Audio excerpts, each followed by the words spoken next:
Hello NEET 2022 aspirants. चलिए आज फिर से एनालिसिस टिप्स एंड ट्रिक्स वाला पोर्शन देखते हैं। आज का जो चैप्टर है that is chemical bonding and molecular structure. ये पर्टिकुलर चैप्टर बहुत ज्यादा इंपॉर्टेंट है।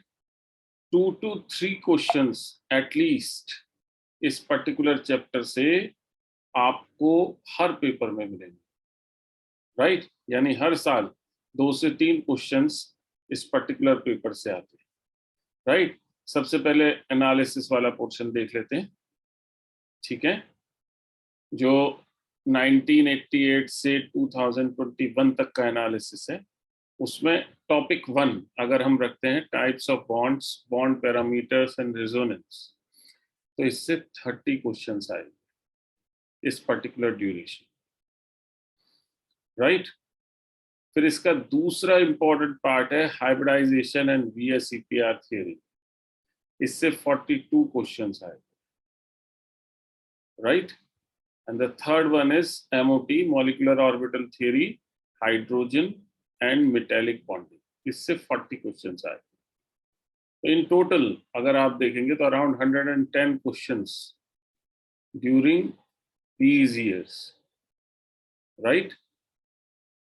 लगभग लास्ट 30 ईयर्स में 110 क्वेश्चंस, तो ऑन एन एवरेज अगर हम बात करते हैं तो अराउंड 3 to 4 क्वेश्चंस पर पेपर हमें देखने को मिलता है, राइट? इसीलिए इस पर्टिकुलर चैप्टर में मैं आपके लिए कुछ इंपॉर्टेंट टॉपिक्स भी लिख करके लाया, ठीक है? टेक्निकली 2 to 3 क्वेश्चंस पर पेपर की बात है यहाँ पर, लेकिन इंपॉर्टेंट टॉपिक्स आपको देखने जरूरी हैं जो कि लास्ट 3 इयर्स में जिसमें काफी क्वेश्चंस आए हैं। तो पहला bond polarity and dipole moment, last 3 years में इससे 5 क्वेश्चंस, राइट? दूसरा hybridization and VSEPR, last 3 years में इससे 5 क्वेश्चंस, ठीक है? अब इन दोनों ही पोर्शंस में, इन दोनों ही टॉपिक्स में कुछ कॉमन पॉइंट्स, राइट? वो कॉमन पॉइंट्स क्या हैं आपको पता होना चाहिए। The structure and dipole moment of BF3, ammonia, NF3, PCl5, SbCl5, CH4, CCl4 and SF6। जो ये 10 क्वेश्चंस मैंने आपको बताए हैं, इनमें मोस्ट ऑफ द क्वेश्चंस इन्हीं कंपाउंड्स पर बेस्ड है। तो ये बहुत इंपॉर्टेंट टिप है आपके लिए कि इन कंपाउंड के हाइब्रिडाइजेशंस, मॉलिक्यूलर स्ट्रक्चर्स, डायपोल मोमेंट्स आप जरूर तैयार करके जाएं। ये चैप्टर लाइन बाय लाइन आपकी ग्रिप में होना चाहिए। ये बहुत इंपॉर्टेंट चैप्टर है और क्वेश्चंस क्योंकि फैक्चुअल होते हैं, न्यूमेरिकल नहीं होते, तो आपको देन एंड देयर अच्छे मार्क्स, मतलब ये फुल मार्क्स की गारंटी करता है, राइट? और हम ट्रिक्स वाला पोर्शन देख लेते हैं। ट्रिक्स वाले पोर्शन में जो 2 क्वेश्चंस मैंने लिए हैं, वो दोनों क्वेश्चंस आपको अगर देखना हो तो वो है फैक्चुअली, लेकिन आपकी NCERT में दिए हुए हैं और हल्के से कनेक्ट डिफरेंट चैप्टर्स से हो रहे हैं। फॉर एग्जाम्पल ये पहला क्वेश्चन है, correct sequence of bond enthalpy of carbon halogen bond. ये 2021 में आया, राइट? ये आपके ऑप्शंस हैं, यानी एल्काइल हैलाइड्स आपको दिए हुए हैं, इन पर्टिकुलर मिथाइल हैलाइड, और आपसे पूछ रहा है कि कार्बन हैलोजन जो बॉन्ड एंथैल्पी है उसकी करेक्ट सीक्वेंस क्या है, राइट? अब आपको इस तरह के सवाल करने में क्या ध्यान रखना है कि जो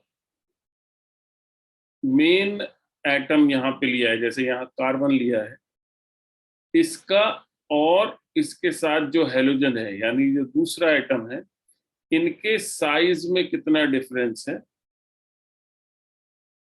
या इलेक्ट्रोनेगेटिविटीज में क्या डिफरेंस है। अगर आपको ये अंदाजा है तो ये सवाल बहुत आसान, राइट? हम देखते हैं कि जितना ज्यादा साइज का डिफरेंस होगा उतना ही अनस्टेबल यहाँ बॉन्ड। ठीक है, तो कार्बन हेलोजन की जब हम बात करते हैं तो इसमें कार्बन और आयोडीन इनके बीच का जो डिफरेंस है वो डिफरेंस साइज वाइज क्योंकि काफी ज्यादा है तो इसकी बॉन्ड इंथैल्पी सबसे कम है। और यहाँ कार्बन फ्लोरीन इनका एटॉमिक साइज लगभग बराबर है तो यहाँ बॉन्ड इंथैल्पी सबसे ज्यादा है।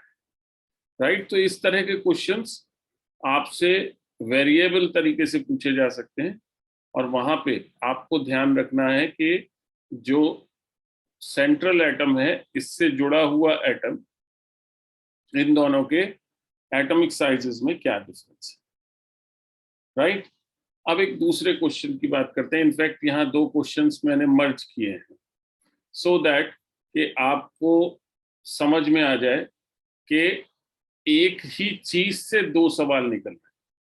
राइट, पहला है the molecule does not exist and दूसरा है the species with pi bond. ठीक है, ये एमओटी का सवाल है और यहाँ पर आपको जो देखना है दैट इज आपको ये चार मॉलिक्यूल्स दिए हुए होंगे, नॉर्मली ऑप्शंस में कॉमन होंगे। ठीक है, ये लास्ट 3 years में आए हुए कॉमन मॉलिक्यूल्स मैंने यहाँ पर लिए हैं। ठीक, अगर आप मॉलिक्यूल डज नॉट एग्जिस्ट की बात करते हैं तो इलेक्ट्रॉनिक कन्फिग्रेशन जो एमओटी में दिया हुआ है उसके अकॉर्डिंग ये आंसर है। और ये जो बहुत इंपॉर्टेंट बात है, ऐसी स्पीशीज जिसके अंदर एमओटी के अकॉर्डिंग सिर्फ और सिर्फ पाई बॉन्ड है, सिग्मा बॉन्ड नहीं है।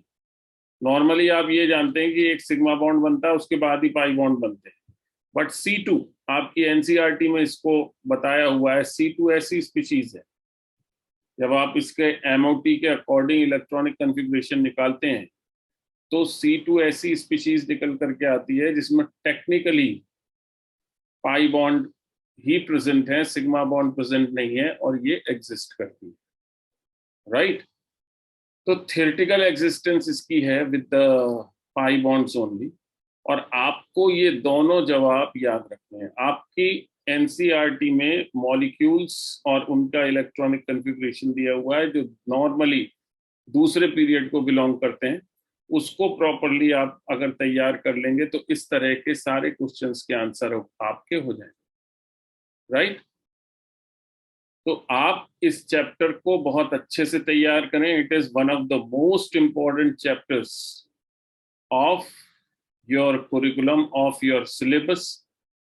राइट, और ध्यान रखें कि इस चैप्टर का भी जो इनिशियल पोर्शन है वो बहुत ज्यादा एग्जाम में नहीं पूछा जाता, लेकिन जो बाद वाला पोर्शन है, इनिशियल पोर्शन हो गया मींस टाइप्स ऑफ बॉन्ड, या अगर हम बात करें आयनिक बॉन्ड की प्रॉपर्टीज, कोवेलेंट बॉन्ड की प्रॉपर्टीज, इस तरह के छोटे छोटे जो पोर्शन है, लुईस गॉड स्ट्रक्चर, ये नहीं आते एग्जाम।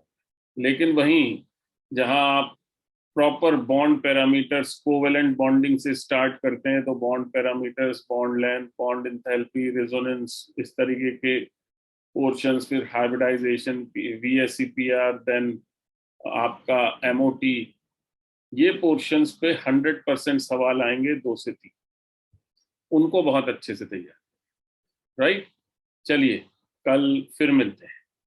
ठीक है जी।